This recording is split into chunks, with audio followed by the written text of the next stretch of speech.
You've decided to hire an attorney for your medical malpractice matter in New York, and now you decide to friend them on Facebook. You begin to private message your attorney as a way to communicate with your attorney. Now, the defense asks for your access to your Facebook page. Does that mean that your private messages will now become public? You want to know the answer? Come join me for a moment as I share with you some great information. Hi, I'm Gerry Oginski. I'm a New York medical malpractice and personal injury trial lawyer practicing law in the state of New York. I'm down here in Florida on vacation, and I have a few minutes to share this great information with you. So now you decide to follow your attorney on Facebook. Your attorney reciprocates and does the same thing. And now you find it so easy to simply private message your attorney on Facebook. But during the course of your lawsuit, the defense turns around and says, listen, we want access to your Facebook page.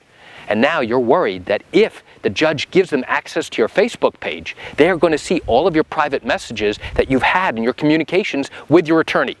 Can they do that? Number one, the defense has to have a good faith basis to request your access to your Facebook page. If there are things that are inconsistent with what you have testified about, and now they found things online that clearly show that you were mountain climbing, that you were hiking, that you were skiing, when you have testified that you could not do any of those activities, now you've created a problem for yourself, and in all likelihood, the judge is going to allow them access to your Facebook page. But what happens now? Are they going to get access to your private, confidential communications between you and your attorney? Well, the reality is that all communications between you and your attorney are private and confidential. So now, if the judge gives the defense access to your Facebook page, and they see all of your posts, even the ones that you deleted, does that mean that they also have access to your private messages? Well, now it becomes a bit of a problem from a logistical standpoint to try and separate out their ability to see your private messages with your attorney, which clearly are confidential, and those that are generally within the public realm, even though some of them may have been deleted. And so now it becomes a logistical nightmare to try and filter out those conversations that they're not supposed to see and everything else that they are now allowed to see. But the reality is, all of your communications with your attorney are to remain confidential and private, and the defense likely will never be able to see that information. So why do I share this quick information with you?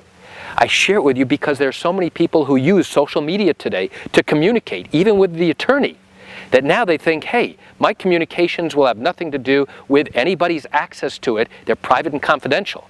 But guess what? When the defense turns around and requests access, now you're going to be scrambling saying, how do I prevent them from actually getting access to your private messaging? You know, I realize you're watching this because you've got questions or concerns about your own particular matter. Well, if your matter happened in New York and you're contemplating bringing a lawsuit for an accident or medical malpractice or wrongful death in New York, and you've got legal questions, what I encourage you to do is, you know what I'm going to say, right? Pick up the phone and call me. I can answer your legal questions. You know, there's something I do every single day, and I'd love to chat with you. You can reach me at 516-487-8207 or by email at Gerry, G-E-R-R-Y, at oginski-law.com. That's it for today's quick video. I'm Gerry Oginski. Have a wonderful day.